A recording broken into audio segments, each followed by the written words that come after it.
اور اس پورے عمل میں شریک ہونا جو ہے، اس سے وہ روح آتی ہے انسان کے اندر.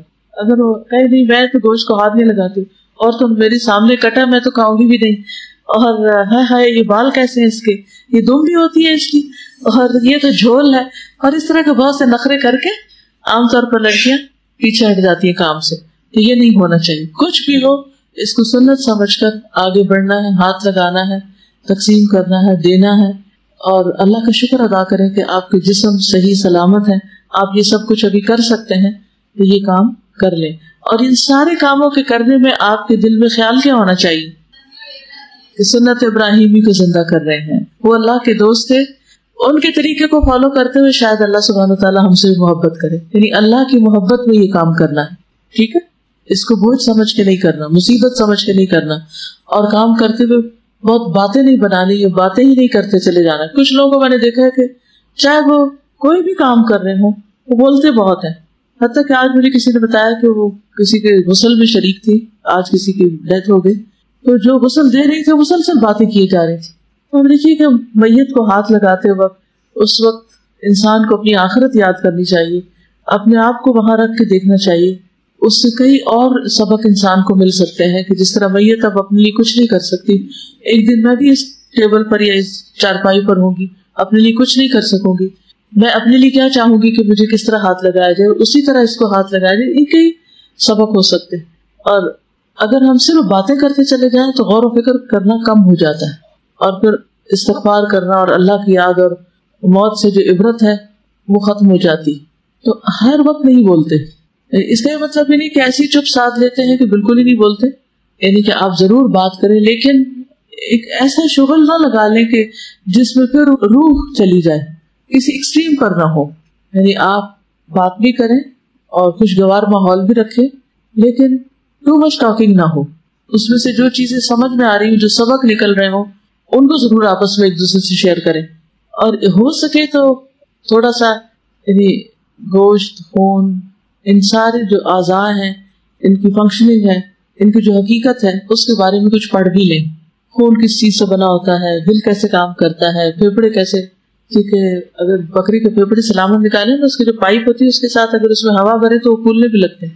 یہ کس طرح پھولتے ہیں، اسپنجی ہوتے ہیں تو کس قسم کے ہوتے ہیں، اسپلین کس کو کہتے ہیں، اور کڈنیز کیسے ہوتے ہیں.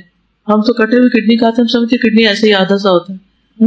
تو کڈنی کی اصل شیپ کیا ہوتی ہے. تو اس میں بچوں کو سکھائیں، بلکہ اپنے آس پاس کے جو بچے ہیں ان کو ایک ایک چیز سکھائیں. وینز کون سی ہیں، آرٹریز کون سی ہیں، اور اس میں، اور یہ سب کچھ کیا ہوگا، اللہ کی تخلیق پر غور کرنا ہوگا کہ گوشت ہڈیوں کے ساتھ کیسے جڑا ہوا ہے. جی اسی طرح ایک عید تھی اور بکرا ذبح کیا گیا تھا، تو ان دنوں میں میٹرک میں تھی اور میں کڈنی کے بارے میں پڑھی تھی. پاپا کو کہا کہ مجھے سمجھایا، مجھے سمجھ نہیں آ رہی. تو جب وہ ذبح کیا گیا تو پاپا نے تب مجھے بلایا اور اس کا کڈنی کٹا ہوا تھا، ادھر سے مجھے سمجھایا. اس کے بعد میں کبھی نہیں بھولا اور وہ مجھے ابھی بھی یاد آتا ہے. اچھا اس کے ایسے یعنی یہ ساری چیزیں بھی سیکھنے کی. ٹھیک ہے ہماری باڈی بالکل اس طرح کی تو نہیں، لیکن کافی حد تک ملتی جلتی بھی ہے، بہت سے اعضاء ملتے جلتے بھی ہیں. تو ان اعضاء کو دیکھ کر ہم اپنے بچوں کو بہت کچھ سکھا بھی سکتے ہیں. تو مومن کا ہر کام بامقصد ہوتا ہے، صرف شغل نہیں ہوتا، صرف سیلیبریشن نہیں ہوتی، ہر چیز بامقصد.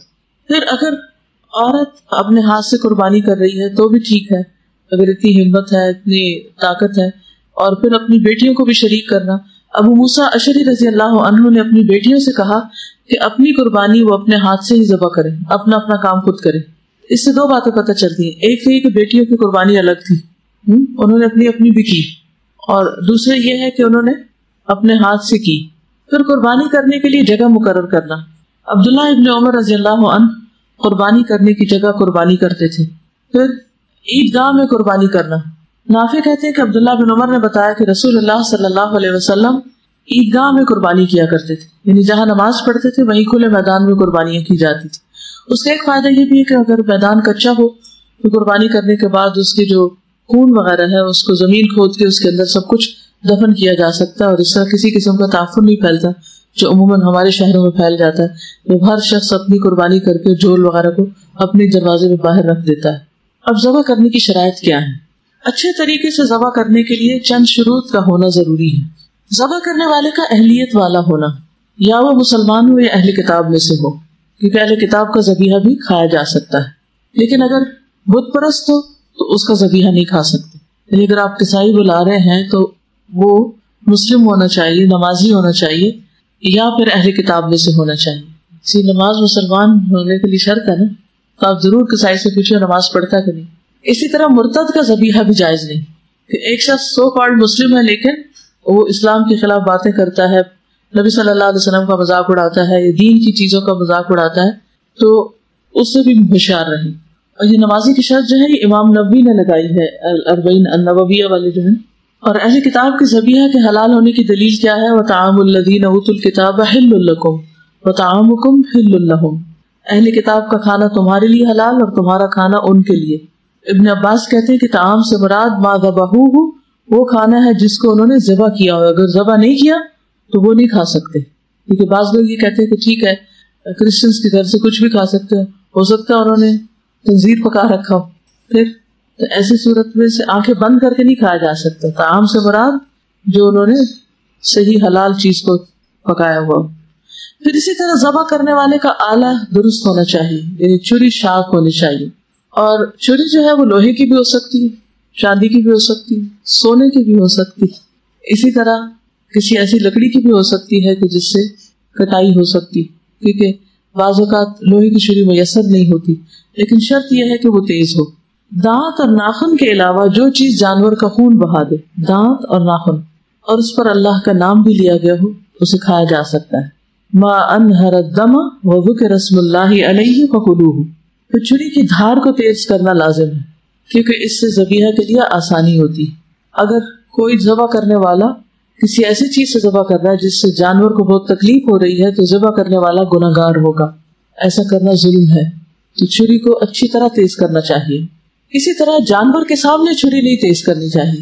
عبداللہ ابن عباس کہتے ہیں کہ رسول اللہ صلی اللہ علیہ وسلم ایک آدمی کے پاس سے گزرے جو اپنا پاؤں بکری کے پہلو پر رکھ کر چھری تیز کر رہا تھا. یعنی بکری لٹائی ہوئی تھی اور اس کے منہ کے سامنے چھری تیز ہو رہی تھی, اور وہ اسے کنکھیوں سے دیکھ رہی تھی. یعنی بکری دیکھ رہی تھی کہ چھری تیز ہو رہی. آپ نے فرمایا یہ کام پہلے کیوں نہیں کیا؟ کیا تو اسے 2 دفعہ ذبح کرنا چاہتا ہے؟ یعنی یہ بیچاری دیکھ رہی ہے کہ ذبح ہونے والی ہے, اور پھر اس کے بعد تم اسے ذبح کرو گے, تو یہ طریقہ ٹھیک نہیں. اسی طرح ایک جانور کے سامنے دوسرا جانور ذبح نہیں کرنا چاہیے.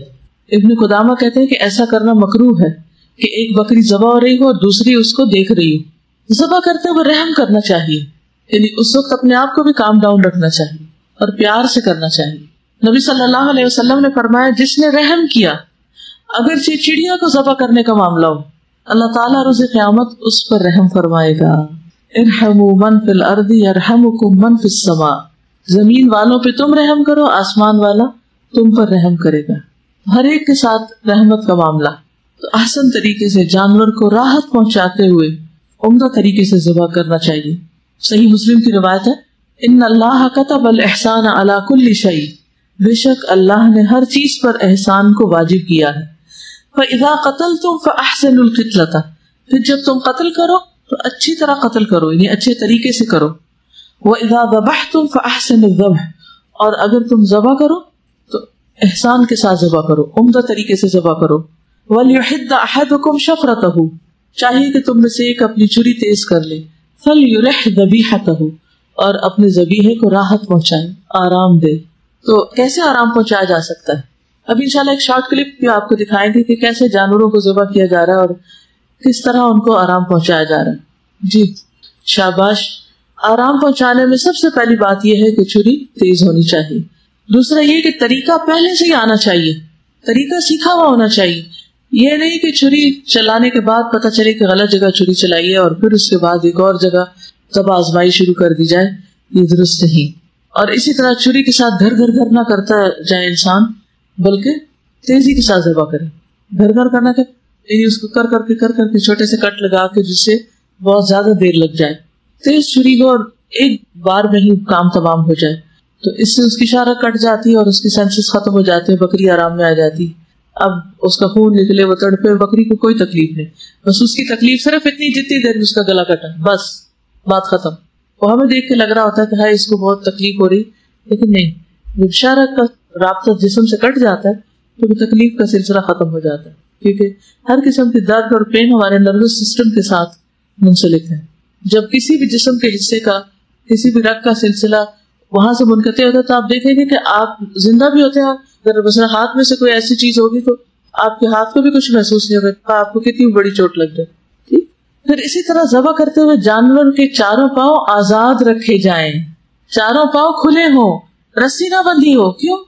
کیونکہ جب جان نکل رہی ہوگی تو وہ تڑپے گا, ہاتھ پاؤں مارے گا, اور اگر ہاتھ پاؤں بندھے ہوئے تو اس کے لیے آرام کی بات نہیں ہے.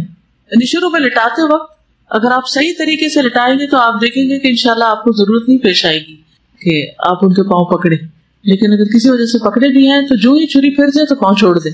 بعض لوگ بکری کو لٹا کے اوپر بیٹھ جاتے ہیں, یہ بھی بڑا ظلم ہے. بعض لوگ ہاتھ پاؤں پکڑ کے رکھتے ہیں, بعض اس کی بائیں ٹانگ کو مروڑ کر گردن کے پیچھے رکھتے ہیں. یہ بھی آپ نے دیکھا ہوگا, یہ بھی اذیت دینے والا طریقہ ہے. تو جانوروں کے ہاتھ پاؤں باندھ کر ذبح کرنے کی مذمت کی گئی ہے, ممانعت کی گئی ہے.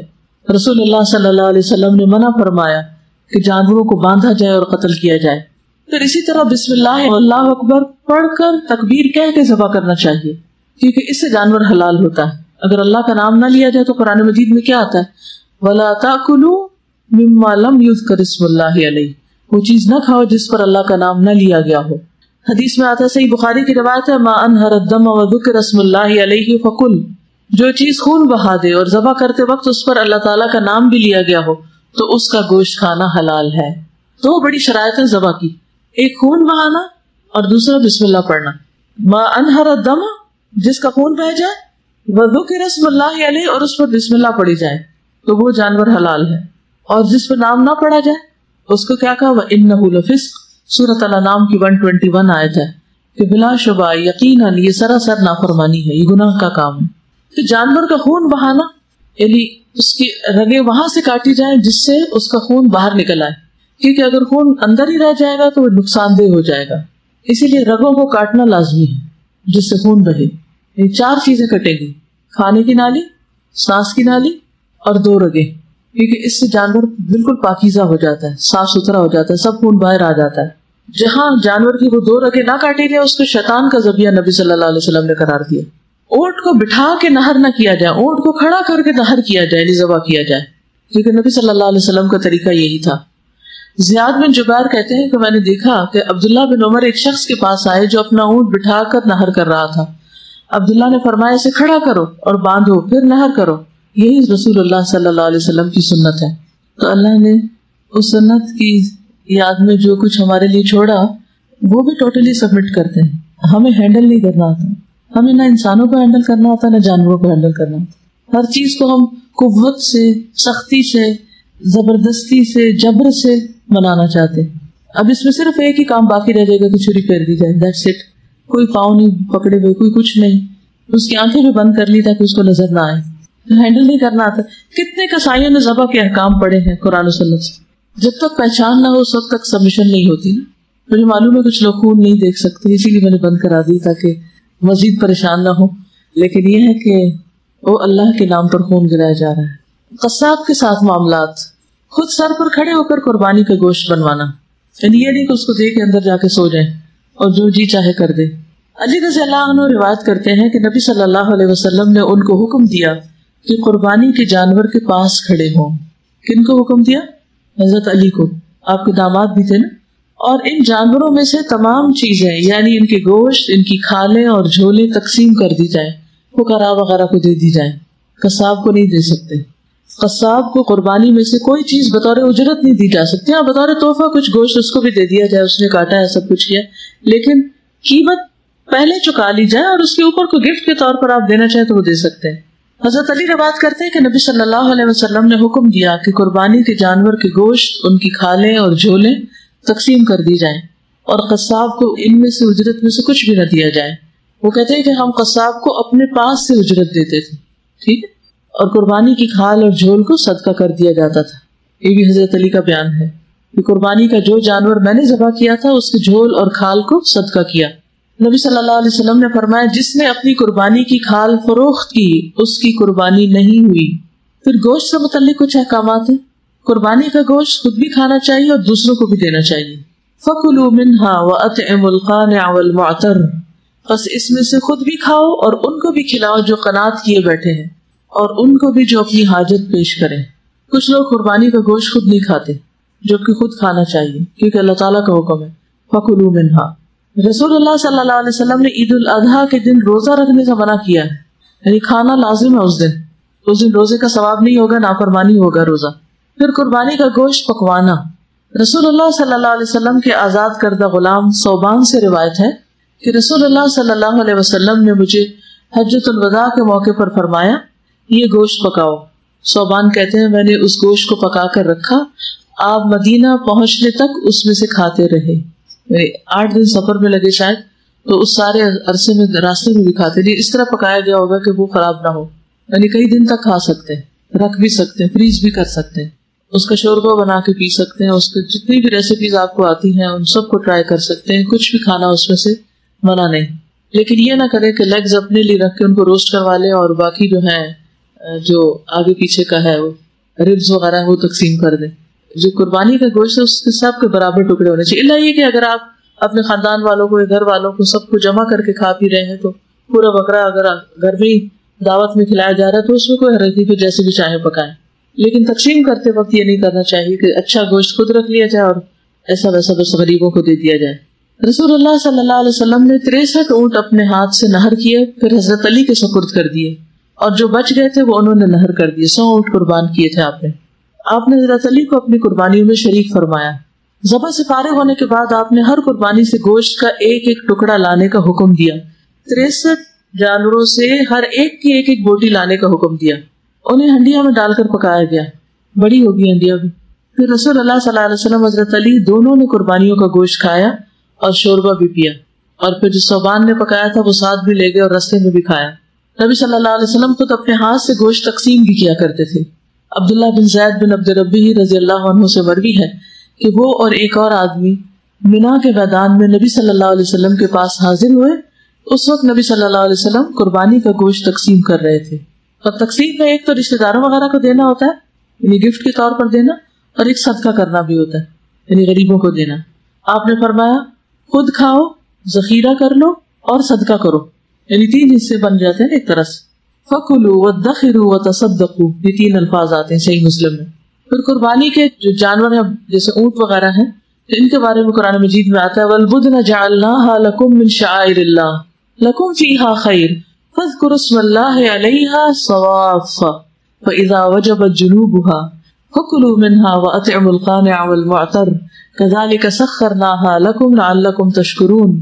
اور قربانی کے بڑے جانور ہم نے انہیں تمہارے لیے اللہ کی نشانیوں میں سے بنایا ہے، تمہارے لیے ان میں بڑی خیر ہے، سو ان پر اللہ کا نام لو اس حال میں کہ گھٹنا بندھے کھڑے ہوں. ثواب کا ایک معنی صف میں اور ایک کیا گھٹنا بندھے ہوئے، جیسے اونٹ کو ایک گھٹنا باندھ دیا جاتا تھا کہ وہ بھاگ نہ سکے. پھر جب ان کے پہلو گر پڑے تو ان میں سے خود بھی کھاؤ اور قناعت کرنے والوں کو بھی کھلاؤ، جو سوال نہیں بھی کرتے ان تک بھی پہنچاؤ. کچھ تو ایسا تھا فقیر خود ہی آ جاتے ہیں، لیکن کچھ لوگ گھروں میں ہوتے نہیں مانگتے، تو ان کو بھی دینا ضروری ہے. اس طرح ہم نے انہیں تمہارے لیے مسخر کر دیا تاکہ تم شکر ادا کرو. یہ سورۃ الحج کی آیت نمبر 36 ہے. پھر سورۃ الحج 28-29 میں بھی فرمایا کہ وَيَذْكُرُ اسْمَ اللَّهِ فِي أَيَّامٍ مَّعْلُومَاتٍ عَلَىٰ مَا رَزَقَهُم مِّن بَهِيمَةِ الْأَنْعَامِ فَكُلُوا مِنْهَا وَأَطْعِمُوا الْبَائِسَ الْفَقِيرَ. اس میں بھی کیا ہے کلوا منها، خود کھاؤ اور اطعموا کھلاؤ، کس کو؟ البائس الفقیر، تنگ دست محتاج کو. پھر اسی طرح لوگوں کا جب جمگٹا ہو جائے تو پھر تقسیم کر دینا چاہیے سارا کچھ. نبی صلی اللہ علیہ وسلم کے دور میں ایک مرتبہ قربانی کے دن ایک قافلہ آ گیا تو آپ نے فرمایا 3 روز تک کا گوشت رکھو، باقی جو بچے صدقہ کرو، یعنی بہت زیادہ اپنے لیے مت رکھو، صرف 3 دن تک جو کھا سکتے ہو بس وہ رکھو.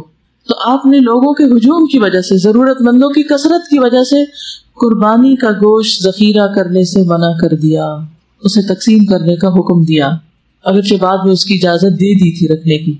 مثلا اگر اس سال سیلاب ہے اور سیلاب زدگان کو زیادہ ضرورت ہے تو پھر وہاں زیادہ دے دینا چاہیے اور خود کم کھانا چاہیے، اپنے ذخیرہ کرنے کے لیے کم رکھنا چاہیے. اسی طرح اگر آس پاس بھوک اور مفلسی ہو، غربت ہو، فقر ہو، تو اس صورت میں قربانی کا گوشت ذخیرہ نہیں کرنا چاہیے، اپنے فریزرز میں نہیں رکھنا چاہیے.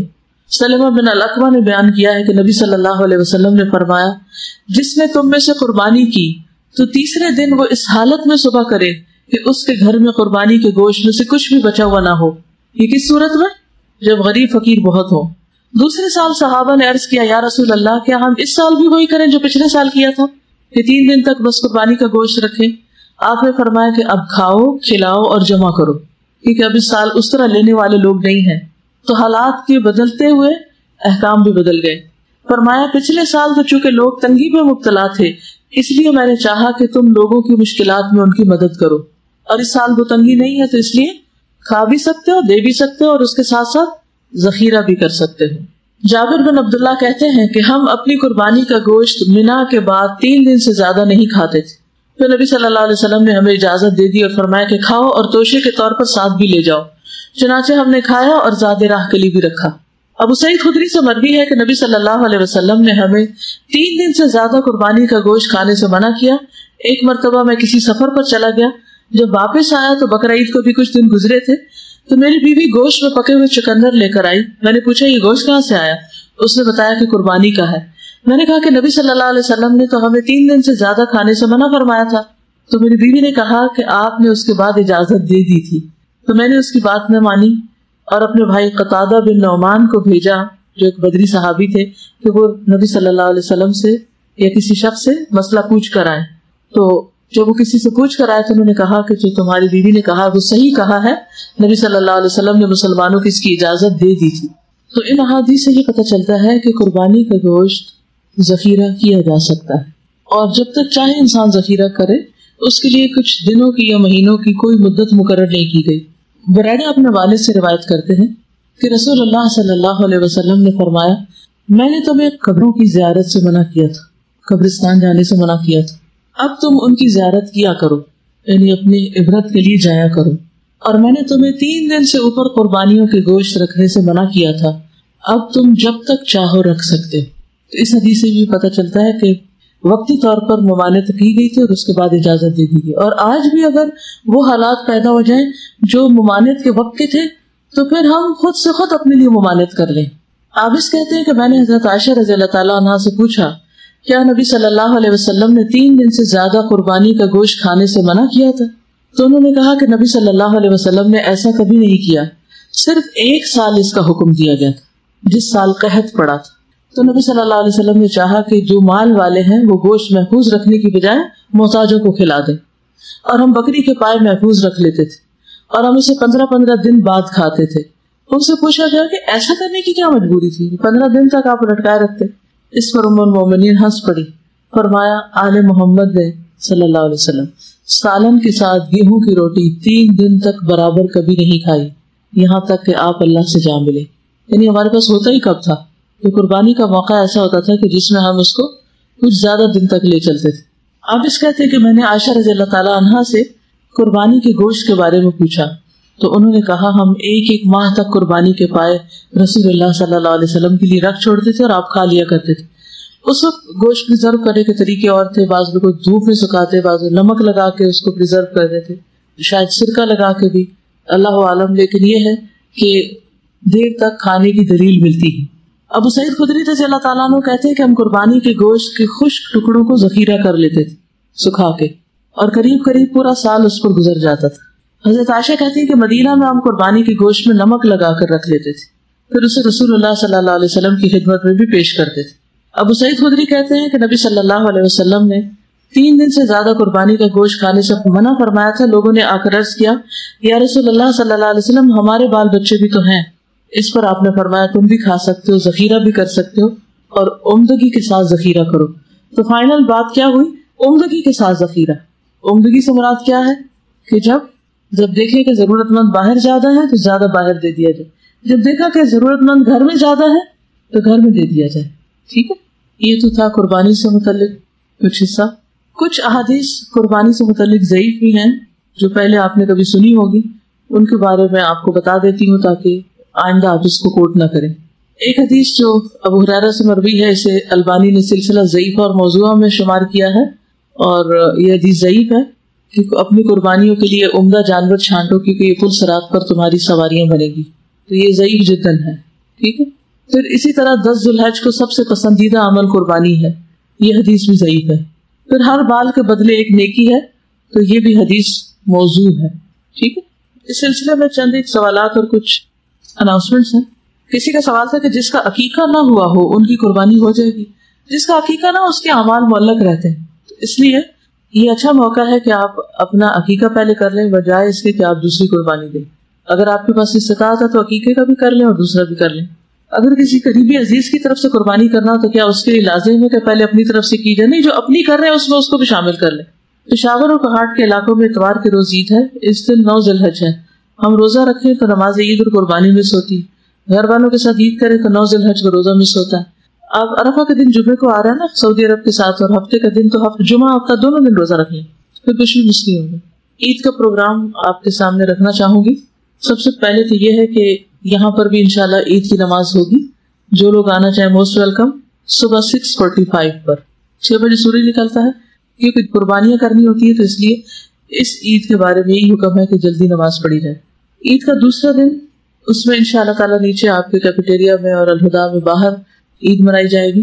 عید گالا ہوگا، اور اس میں یہ ہے کہ مختلف طرح کی ایکٹیویٹیز ہوں گی، جس میں نمبر 1 اونٹ نہر ہوگا. تو لائیو آپ دیکھیں گے.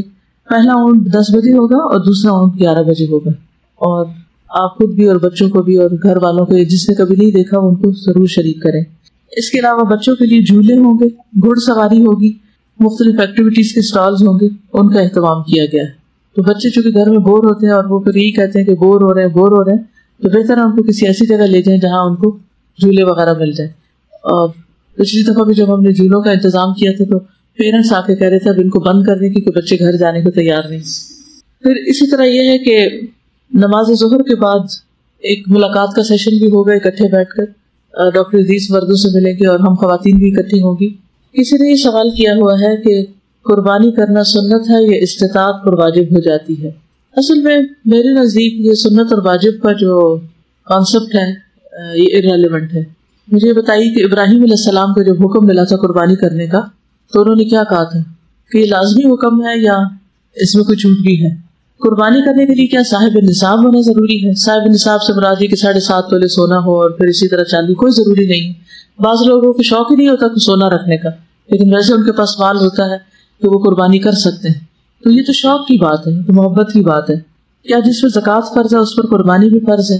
اصل بات یہ ہے کہ جو صاحب استطاعت ہو. تو ظاہر ہے کہ جس کے پاس اتنا مال ہے کہ وہ زکوٰۃ دیتا ہے تو اس کو قربانی بھی دینی چاہیے. لیکن اصل بات ہے کہ قربانی تو قرب سے نکلی، اور قربانی کی جائے گی اللہ کا قرب حاصل کرنے کے لیے. جو شخص یہ سمجھتا ہے کہ وہ کر سکتا ہے بسہولت، اس کے پاس اپنے مہینے کا باقی خرچہ چلانے کے لیے پیسے ہیں، بچوں کی فیس ہے، یعنی وہ اپنے فرائض ادا کرنے کے بعد اگر اتنی رقم پاتا ہے کہ جس سے قربانی کر سکے تو اسے قربانی کر لینی چاہیے. اور ان جھگڑوں میں نہیں پڑنا چاہیے کہ اس کے پاس سونا کتنا، چاندی کتنی اور پیسہ کتنا ہے. ڈاکٹر فرحت ہاشمی صاحبہ کے مستند بیانات سننے کے لیے ہمارے چینل قرآنک پلس کو سبسکرائب کریں. یہاں قرآن و حدیث کی روشنی میں حقیقی رہنمائی اور روحانی ترقی کے خزانے ملیں گے. ابھی جڑیں اور دین کو گہرائی سے سمجھیں.